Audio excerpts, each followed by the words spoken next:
Welcome to the Neighborhood Ford Store Steelers Extra Point, presented by BetMGM.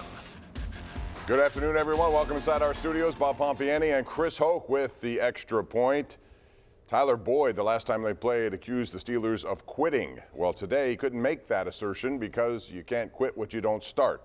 They never started in this game. They were physically dominated, Chris Hoke, on just about every aspect of this game. First three drives, 75 yards score, 75-yard score, 84-yard score.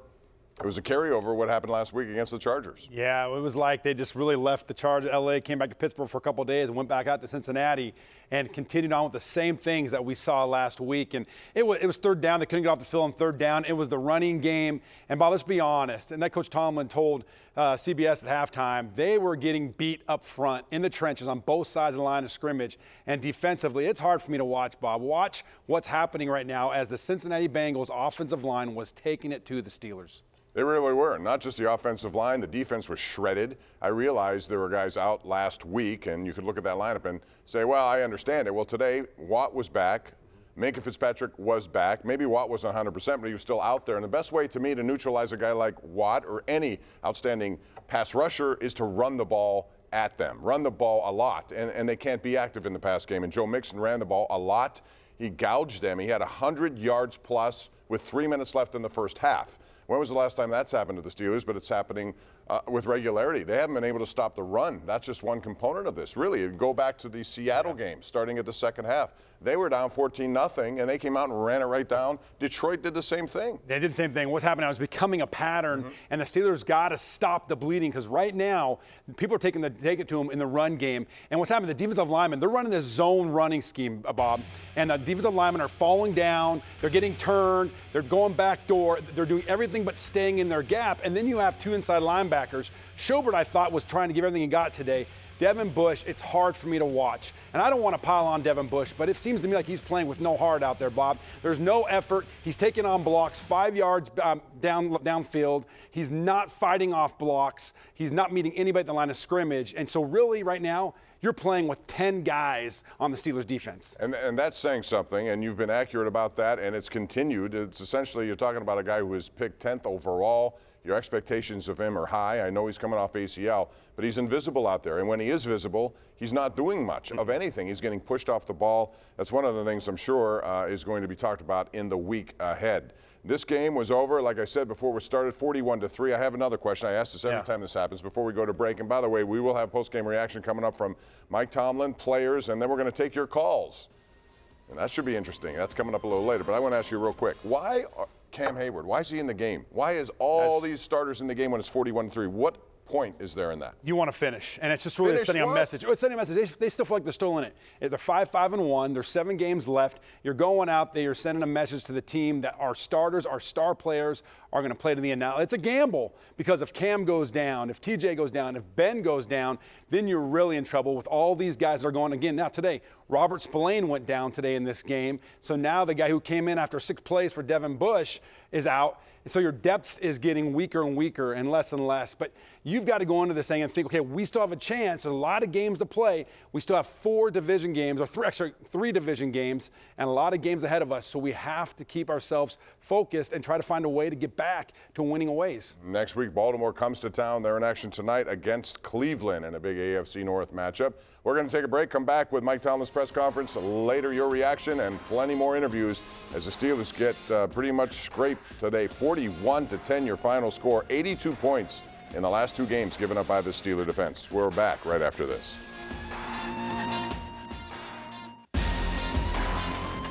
Welcome back to the Neighborhood Ford Store Steelers Extra Point, presented by BetMGM.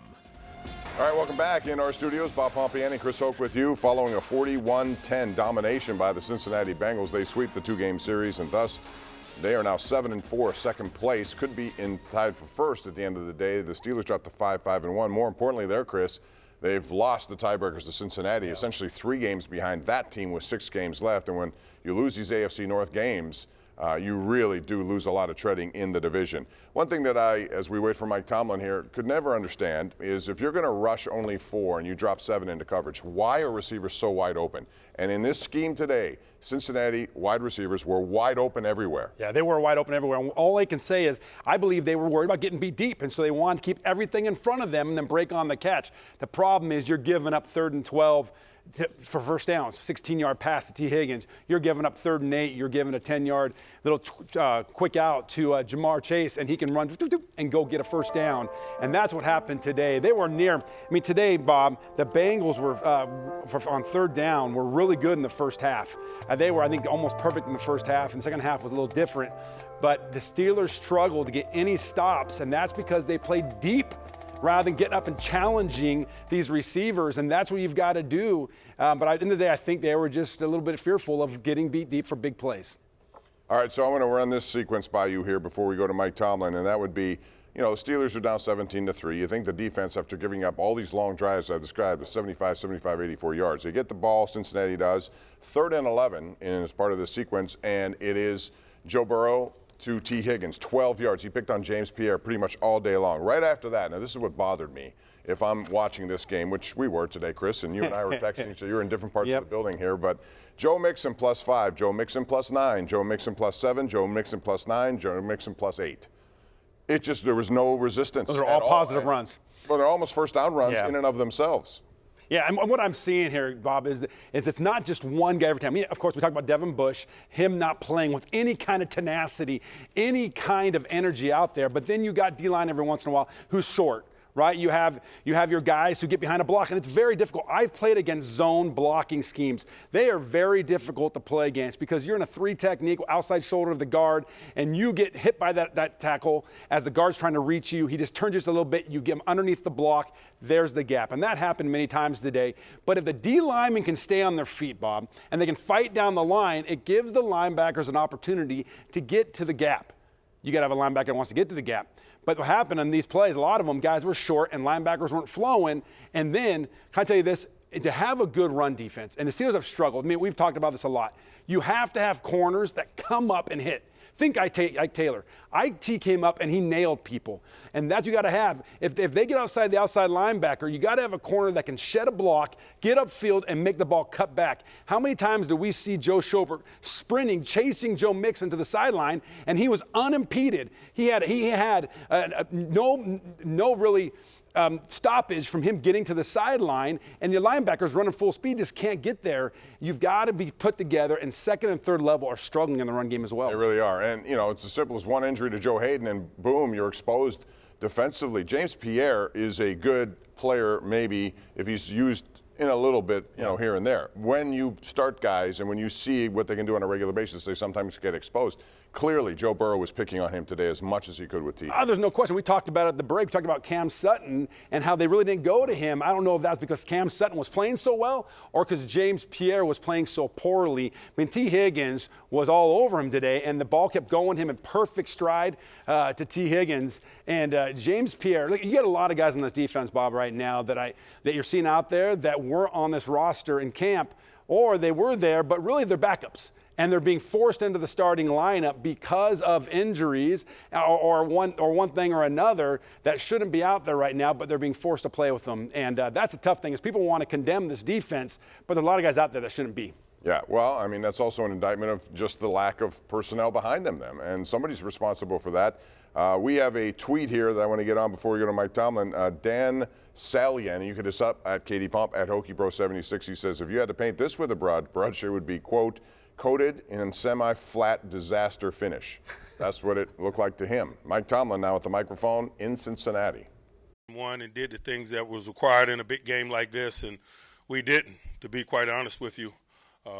We didn't play nearly well enough in any of the phases, and significantly I thought that we got beat up front on both sides of the ball, and they won the line of scrimmage, and when you win the line of scrimmage, the game has a chance to look like that. So we got a lot of work in front of us.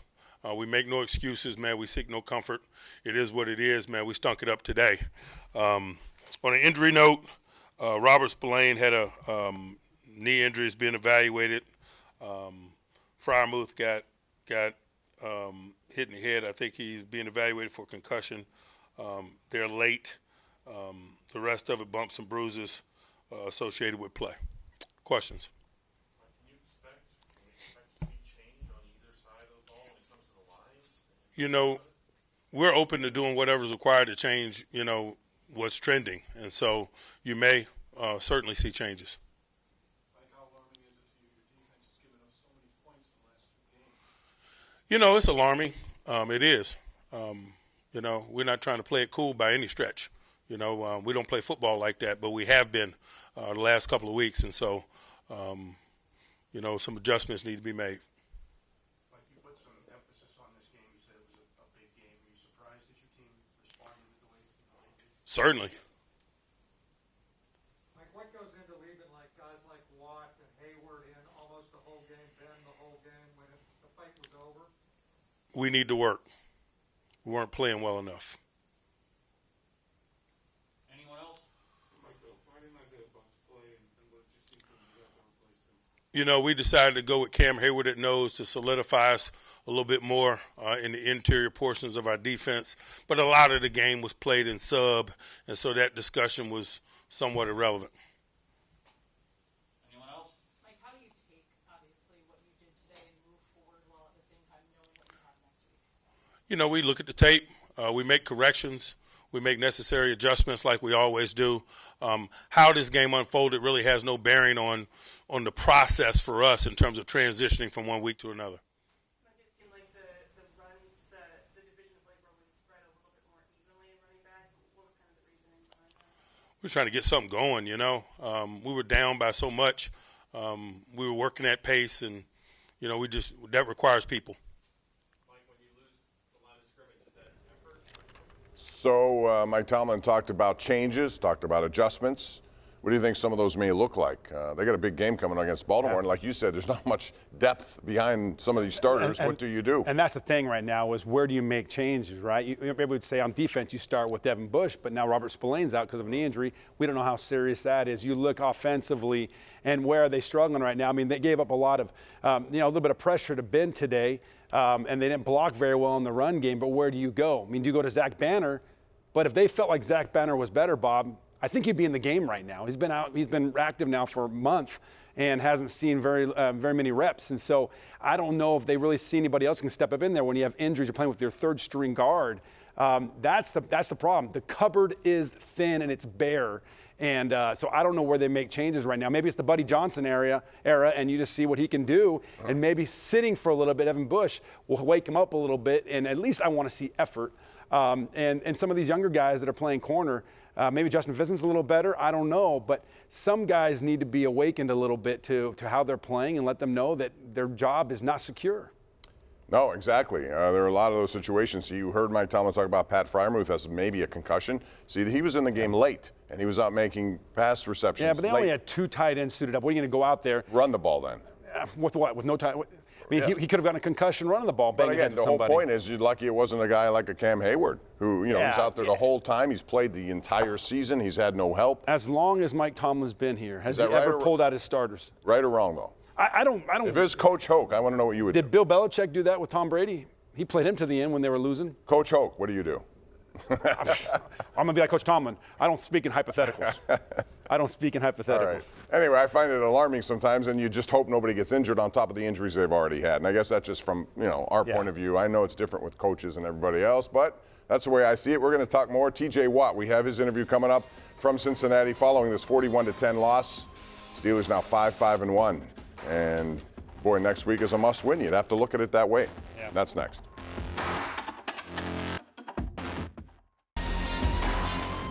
Welcome back to the Neighborhood Ford Store Steelers Extra Point, presented by BetMGM.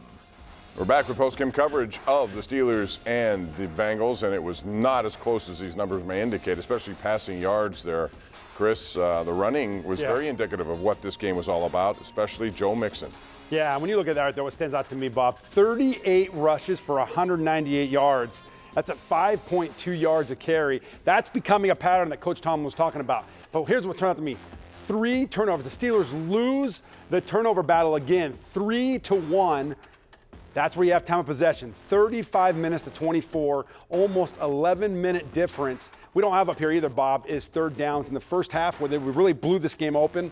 The Bengals were 4 for 5 on third down, near perfection. That's why they had long drives of 75, 75, and 84. Yeah. JP Roofie final stats, and one of the stats there said 250 yards passing. That is not an indicative day. It's inflated, right? Oh, yeah, absolutely. That to me reminds me of something that Big Hamp, Big Snap would always say. What do you have to say? Big Casey Hampton would say, pow, preying on the weak. We'd be watching film. And if I took advantage of a younger guy or a guy that didn't have a lot of experience, right, or he would be doing the same, you'd hear from across the room in the defensive line meeting room, pow. We knew that we were preying on the weak in that play, and we'd have a little giggle. But that's exactly what happened. They were preying on the backups a little bit, and they were playing deep, not wanting to give up the big play, and that's how they were able to accumulate a lot of their snaps in the fourth quarter. Yardage in the fourth quarter. Yeah, it was not close. It wasn't close the entire day. In fact, this game was over, I thought, when it became a 17-3 game, and it got worse before halftime. The halftime deficit was one of the worst. T.J. Watt was part of it. He missed last week, of course. He was coming off a knee injury. Don't know if he was totally 100%. He's playing, so he said, if I play, I'm ready to go. But he didn't have much of an impact on this game. Let's hear from him after the game in Cincinnati. Put together in the week of practice, but clearly it wasn't even close to being enough today. You guys went down a couple of scores. It looked like Keith Butler was gathering everybody on the sideline and was saying some stuff pretty forcefully. What was his message to you throughout the game?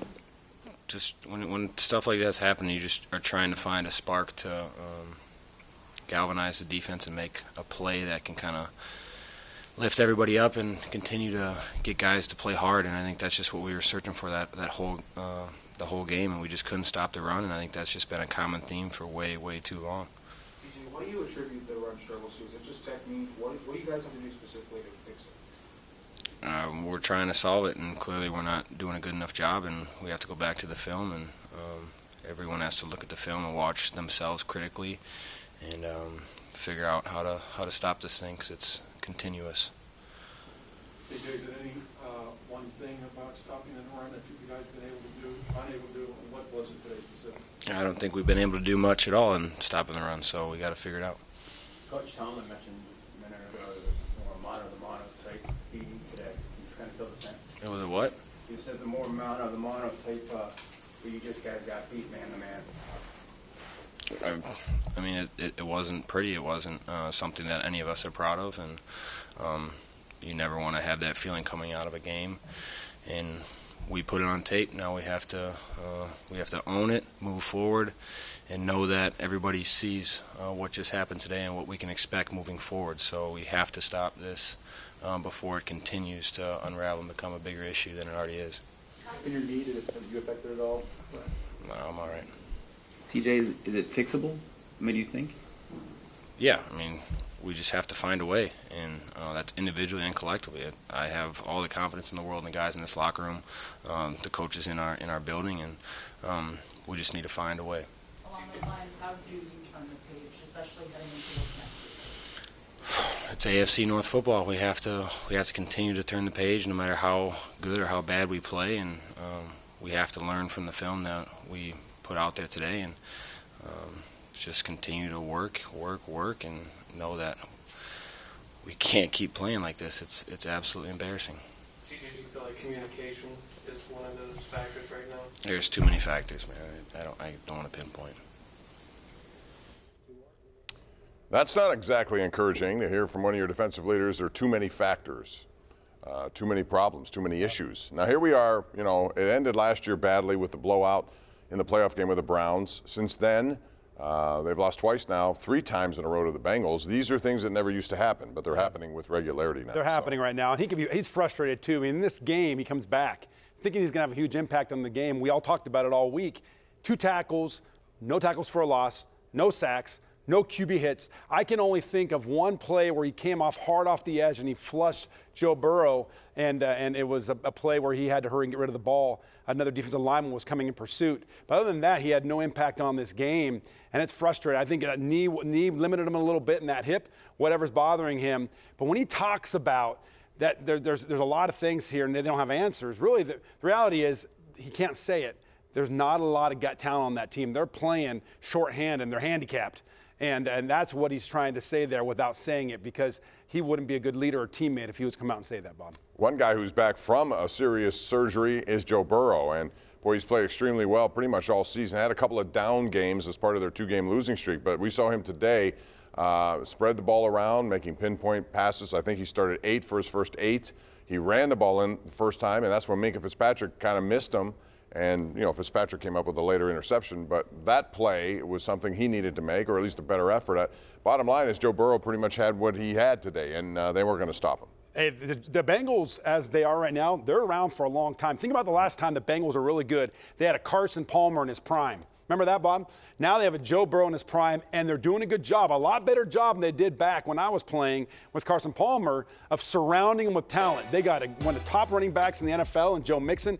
They've got one of the top young guys in Jamar Chase, and they got one of the top T. Higgins. These guys are loaded, and they're going to be someone to mess with for a lot of years. Ben Roethlisberger speaking live. Let's go there now. I had to let go of it a little sooner than I wanted to. It was a double move.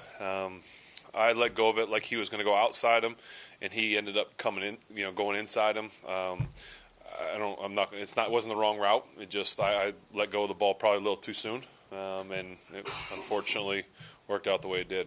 Come back with that deep one after that, right after that. Was that the same play then? I don't remember. I don't think so. I know he didn't call it again. I don't think. It looked the same right down the sideline. Yeah, probably just a different way to get down the field. Anyone else?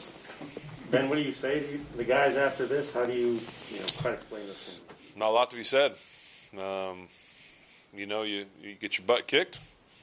It happens sometimes. I'm not going to say that it happens to every team every year, but these things happen, and it's kind of those ones that you can. I know that we have to come in tomorrow and we're going to meet and talk about it.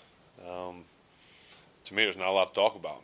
We got our butt kicked, and it is what it is. Easier to move past than if you lose a close game. Well, it's tough because you're getting the crunch time, and it's a division opponent, and you want to come out and play good football, and you don't, and so it stinks. But we're going to have to move because we got another one next week. And did you lobby to stay in late in the game? Did you want to try to build something for next week? It's not about building anything for next week, but I went to Coach and just asked him if he wanted to take Naj out.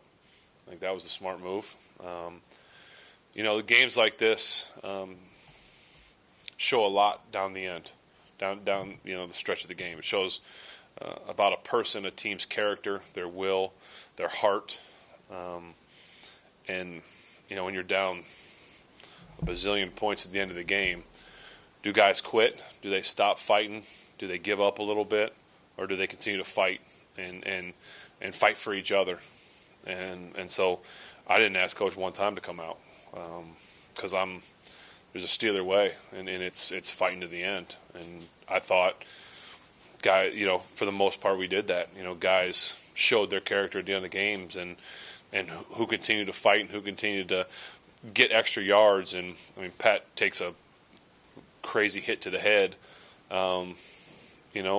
People will say why, but it showed his heart and his character. And a lot of other guys, Deontay, I thought the line up front, I thought a lot of guys did that. And so games like this are when that's revealed. Because that's sort of the mindset you want to take. There's 6 games left. You're still at 500, but you have these last 2 weeks to fight and get it back on track. Yeah, it's I don't know what happened today, but the AFC seems to, as far as I know, still kind of open. Obviously, we didn't do ourselves any favors, but there's still 6 left, and so how can we bounce back? That's going to be the key. Ben, Mike emphasized during the week the critical nature of this game. Were you surprised the way the guys responded? Yeah, I thought guys were ready to go. We came out, obviously they drove down the field, and then we came out and started to move the ball, and then obviously you turn the ball over, and that you can't do that. And so I'll take that. But, it just got away from us too quick, and then at that point you're doing anything you can. Part of that before halftime in terms of whether to kneel or run the ball or to try to get 30 seconds left and then interception? No, it's Coach said to me, I think he said, let's see what the return does and how far we get out. And hated it. Went to throw it, got my arm hit, and Mike made a good play. Are there any other questions? Mike, Thank you. I was just going to say, Mike indicated that the trenches, both sides of the line, is where the games was lost. And did you? I know you're not part of that, and you don't want to, but is that what you kind of felt too? You know, when we don't do enough, it seems like it's gonna fall on those guys, and it shouldn't, because they fought their butts off. And I'll give credit to the other side. Those guys, did a lot of different looks, a lot of different things, and we didn't do enough. And so I will not point the blame at the O-line, because that's not where it belongs. All right, thanks. That's interesting, and I totally understand where Ben Roethlisberger is coming from. But if you're not pointing the blame at the offensive line, who are you pointing the blame to? Is it the coaching of the offensive line? No, I think it's just a cardinal sin, right? Everybody's piling on the offensive line. They're not performing well, and your quarterback cannot go out and call out the offensive line. Those are the guys that protect him. I get it. And so he's always going to stick up for those guys, whether they're playing well or not. And Ben, he knows he's got to play better too. He made some errant throws in this game. He had 2 picks, a pick 6 that really blew this game open late in the first half. And then you saw in the second half, Bob, he was forcing some throws and missing. He was missing on his spots. And so he's got to improve. It's not just one guy that's playing bad. I mean, I think there's 53 guys out there, maybe 51 that aren't playing very well, and they've got to look themselves in the mirror and they've got to regroup, or this season's going to fall out of grips really, really fast. Let's talk about that first interception, because it was a miscommunication, and my sense would be Claypool goes one way, the ball looks like a back shoulder throw. Yeah. Is that more on the wide receiver from what you can tell? And we don't know what was the call. That's the hard thing is Right. You don't know if that was something where Claypool should have pulled off and a back shoulder fade, or he was open and if Ben would have read that and threw it down the line. So that's one of those hard things that we just won't know. I don't know if it'll ever come out, because the guys are pretty protective about that. It's just unfortunate that it happened at that time, at that point in the game when the game was just starting. And they went down and got it, they went to a 2-score lead. Every pick, especially in your own territory, is big in a game like this against a division foe. All right, we're going to take a break here. We have more coming up. We're going to investigate the division as it stands right now, look ahead to next week. We'll do all of that. We have an overall look at the AFC playoff picture right now, and it took a back step for the Steelers after that loss today. Plus, we have more interviews, and then later your calls coming up here. You get a chance to air your opinions about what you saw today and about what you may think will happen next week when the Ravens come to town. It's all next right here live on KDKA TV.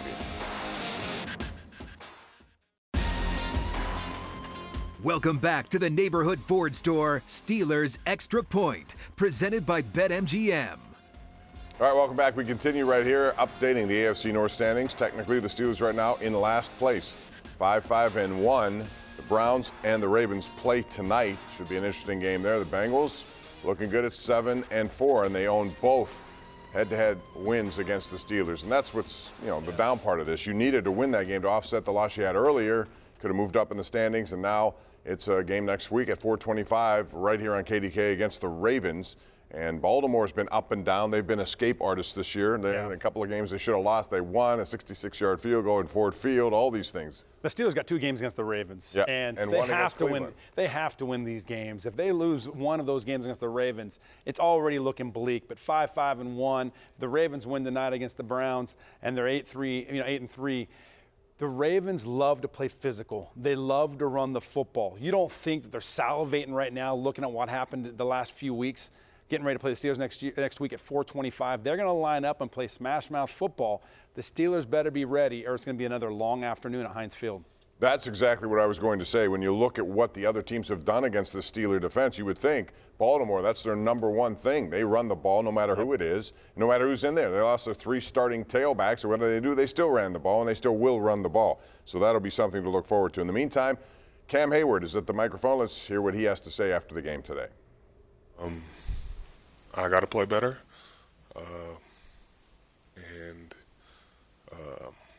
We have to play better as a collective unit on defense, stopping the run, getting off blocks, and start some practice. Can you talk about getting off blocks? So was that the main issue you see in the running game, or is this just a collection of factors you guys have to overcome? It's not the only thing. I'm not going to make excuses. We sucked out there. We didn't get the job done. We dropped the ball. You don't need to look any farther than me. Kim, what went into you playing some nose today and not going fun? Mix things up. First time playing nose through a whole game, but man, felt confident in the game plan, but we didn't get it done. Goes back to our. We got to learn from this. Go back to practice and get better. We lost this game, fighting uphill. See what happens next week. How critical the game was, this game was. You surprised that the players, you guys not respond to how critical this game was? Yeah, I'm surprised we did not play good. Hats off to them. Bengals did their job. They went 2-0 versus us in the regular season. Can't say any more. They executed a lot better. They won the turnover battle. They won the rushing battle. When you stack all those things up together, that's how you get a win like that. Yeah, you mentioned going back to practice. What needs to change within practice to see improvement on Sundays? We need to play freaking better. Man, there's a whole lot that needs to be cleaned, and I won't discuss it right here, but I got to be better. I got to demand more, and I'll get back to it. Cam, those things you say there's a lot. It's been kind of a trend the last few weeks. The defense hasn't played up to the standard. Are those things, can they be fixed at this point in the season? They better. Cam, is this the worst the defense has played since you've been here? I don't know. I'm probably going to say yes, but I don't look at the past. That's all I can do is worry about the present. There's a lot of football to be played, but if we do what we did out there today, we won't win another damn game. Different today than last week. You didn't have two of your best players in Meek and DJ, and then they come back. Was there anything that makes this worse because of that, or throughout last week you thought, oh, we got our guys back, we'll be okay, or anything like that? A loss is a loss. We got our tails kicked, and we did not play well in really any facet of that game. Too much pitch and catch. When they did pass the ball, fell forward almost every single time, it felt like, in the run game. Even when we were down the red zone, I know we got a couple stops, but it wasn't enough. Surrendering 7, that's unacceptable. 3, but we got to get back on the horse. There are a lot of things we got to improve. First quarter has been terrible for us, starting games, and we got to pick it up. Kim, Mike said that he wanted to keep the starters in all the way through when you're in that situation. Do you want to stay in the game? Do you want to keep working? What's your mindset there? Hell yeah. Man, I'm here for 4 quarters. You will never see me shy away from that. I don't care if a game's out of reach. There's a lot to be learned. Whether you're just trying to get back in the thick of things or you're trying to get your technique right, if they allow me to go back out there, I'll be out there. First half, There you go. Cam Heyward doesn't agree with my philosophy of taking veterans out who've played a lot in a 41-3 game. He said, hell yeah, I'd love to go. I just think it comes with so much risk, it's not worth the reward, whatever the reward is at that point. He has the mindset of a Pittsburgh Steeler. I This get is a it. D lineman who's getting double You teamed would on say every differently play. if he was injured in the 41-3 in the fourth quarter. He's a D lineman in the Pittsburgh Steeler mold. He had 8 tackles, tied for second leading tackler on this team, had a sack, a tackle for the loss. He is demanding everyone to rise up and to come to that level. He does it in practice. He does it in the game. He does it in the film room. That more people need to prepare and practice like he does. The game totally days agree. and the performance on the field will be completely different. And right now, guys are. You look at it right now. He flies to the ball. How many times have we watched, Bob, Cam Heyward save touchdowns over the last month? He's sprinting to the ball. Last week in the Chargers game, sprinting down the ball. If he didn't make that tackle, it would have been a touchdown. You look at with Herbert on that long run. So many times he has gone out there saving the Steelers defense. Guys need to rise up and they need to meet the standard that he's at. I totally agree with that. I'm just saying if he gets injured, it's a whole different story there, and then we're talking differently. That's all I'm saying. And I know I do it from. Yeah, but that's not going to happen. That's just the Steeler way. Okay, well maybe it should happen sometimes. Anyway, Rich Welsh, maybe you could settle this debate. I don't know if I'm just one of those guys who I find it difficult to put veterans in there when it's 41-3, knowing. And we saw Freiermuth get hurt as a result of it. All right, none of that. What's the vibe of the team right now? You were in that locker room, or at least you heard some of this stuff. What's going on there? I think you saw right there with Cam Heyward, that was pretty much everyone scratching their heads. They don't have answers to these questions right now, just saying that they got to get better. They got to go watch film. I do agree with some of the things Cam Heyward said, but I don't agree with what he said was a loss is a loss, because this was a loss, and they were beat in every facet of this game. It wasn't a close loss. I don't think they played well in any area, but I do agree with maybe this is the worst defensive performance that he's been around. They used words like alarming, embarrassing. Cam Heyward said that we sucked out there today, and when you look at the stats, they did. 586 yards rushing the last 3 games against this defense. That's something they have to clean up, and I asked TJ Watt, when he was talking about this run defense, is it fixable? And he said, we hope so. So I think we got to look at that. And points allowed, 41 points in the last 2 games, 82 points in the last 2 games. That's inexcusable. I don't know what they can do to fix this, and maybe Chris Hoke can answer this question better than me. But I do agree with you, Bob. I don't think the veterans should be in here at the end of the game. And Ben answered that question. What he did said, I kind of can see where he's coming from. He wants to see heart. He wants to see what these guys are made of at the end of the game. But I don't want to see guys get hurt. That's why I don't agree with it. Yeah, that's fine too. Heart. Well, and if you play the game, you want to see the heart at the beginning of the game, not at the end of the game. You don't play the game not to get hurt. If you go out there and play not to get hurt, you're going to get hurt. I understand what you're saying, but they're going out there and they're still saying we're in the season. We're 5-5-1. We got a lot of games left, 6 games left. We're going to try to make this mindset, and we've got to lead by example. We've got to have our leaders in the game. They've never pulled people out. You've said you've been complaining about this for years. But you have a team decimated with injury, right? Absolutely. And you're going to risk some of these high-profile guys. And that's going to happen. It's going to happen. But and let me tell you, Richie said maybe I know. Listen, I don't know everything, but I do know this. You got to be more physical.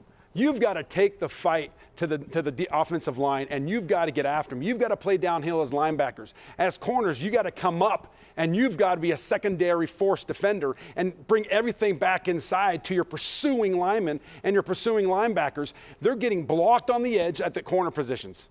Plain and simple. They have linebackers that aren't flying into the football, and that's what you got to do to stop the run. And the reality is, if you want to run the football and you want to stop the run, you got to practice it in practice. You can't go out there in helmets and sweats. Rich, I want to ask you about the run selection. We haven't talked a lot about this, but I'll get in Chris's answer a little bit. But we saw once again they started throwing the ball an awful lot in their first possession as opposed to running. You saw Joe Mixon in Cincinnati for the second straight week almost rush the ball 40 times. They've made that very clear. Even with Joe Burrow, that's where it starts with them. They've done it in Indianapolis with Jonathan Taylor. It results in some plays down the field. Are you surprised that they're kind of not starting that way with a run game that's supposed to be led by Najee Harris? Well, the Bengals did it with ease, by the way, and I wasn't surprised going up against one of the best run defenses in the NFL. And at the beginning, the game got out of hand, so they had to go away from the run. I mean, I would have liked to see Najee Harris used a little bit more in the passing game, but it was a bad performance all around, and this game was pretty much over in the first quarter. All right, Rich, thanks very much. We'll look forward to your reports tonight on KDKA News at 6 and 11, and tomorrow with Steelers Monday, although that's going to be difficult to put together based on what we saw. But appreciate the effort there, Rich. We're going to take a break here, and we have more coming up. We'll get to your calls coming up also on a special Steelers edition of the Ireland Contracting Nightly Sports Call. That's coming up after this program. More reaction from Cincinnati after a 41-10 loss at the hands of the Bengals, all next right here on KDKA. Welcome back to the Neighborhood Ford Store Steelers Extra Point, presented by BetMGM. We are back as we continue now. I'll take a look at the AFC playoff picture, not just the AFC North, but all of it. And you can see that the New England Patriots, I give Joe Starkey of 93.7 The Fan and the Post-Gazette credit. He picked them to get to the Super Bowl at the beginning of the year, and they started, you remember, like 1-4, whatever they were. They put it together with Mac Jones. What about Tennessee? Without Derrick Henry, they're having some issues. They are, but they're hot and cold, but they're atop there, and you would think if the Ravens win, there'll be a three-way tie there, and tiebreakers come into play, and you see Tennessee on top. But right now, Bob, I really believe that whoever gets hot here in the last month and a half of the season can go and take the conference because nobody's asserting themselves as the top team. Yeah, and the Steelers got to dig out now in these head-to-head meetings. Now they have Tennessee on the schedule. They have Kansas City, both in the playoff picture. They have 2 games with the Ravens, and they have 1 with Cleveland. Those are all teams that you're, back and forth with, positioning as an opportunity to move up or down in the standings. And, right now, 6 games left. I would say safely they have to win 5 of the 6. They have to get to 10 wins. They have to win, and they got the toughest, as you heard, the toughest schedule that's remaining for any team in the NFL. Every single team has a winning record, but they can do it. But they got to get guys healthy. They got to get guys back, and that's the struggle right now. You asked me during the break, Bob, like what can they do? What can the Steelers do? The problem is they don't have anybody else to put in there, so they're going to have to go out there on the field and try to get those guys better during the week that are playing right now, that are the backups, and hopefully they'll go out and take it from the practice field to the game field and improve so they can win some games, because right now the cupboard's bare. Strategically, real quick, defensively, do you change any of your approach?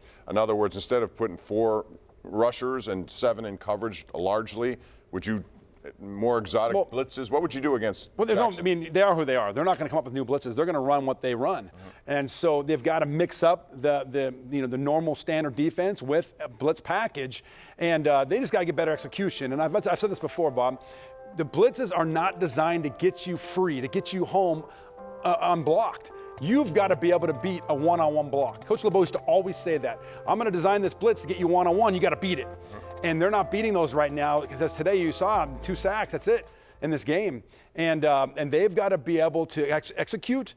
And that all starts, again, you keep hearing this. I heard this last week too, practice, practice, practice.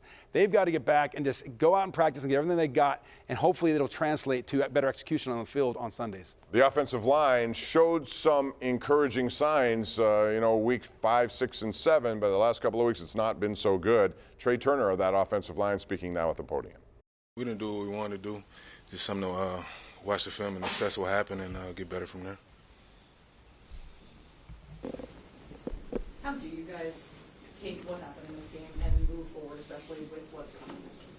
You watch the film, you make your corrections, you see what went well, try to build upon it, and continue to work throughout the week. It's going to be another opponent, so we got to get better and got to get better fast. I know some of it's been dictated by game circumstance, but it seems like the run game has kind of taken a step back in the last couple of weeks. Is there any common thread you can point to that's kind of causing that? Nothing specific. I just think we need to watch the film and learn from it, grow from it. Definitely not the showing that we wanted. Definitely walking away not happy. So, just able to watch the film, assess what happened, and go from there. It seems like the running game has regressed a little bit the last 2 weeks. Are teams putting more in the box than you guys can block, or what's going on? Again, it's me watching the film and assessing what happened. We get different looks. You always gonna get different looks, but hey, when the players call, you gotta go out there and perform. So just got to do better. When things are going the way that they're going today, what do you say to your guys, especially with knowing that the defense unfortunately wasn't able to get some of the stops that they had hoped? We just got to play ball. We got to play complementary football. Sometimes things fall your way, sometimes they don't. It doesn't matter. You still have to play. I had to play in spite of. So, like I said, just watch this film, take it to the chin, and get better. Trai, it seems like you guys, both offensively and defensively, are starting out slow. At least the past 2 weeks you have gotten into big deficits.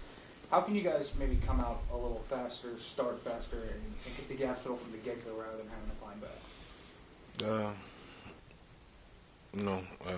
We just had to have better preparation, man.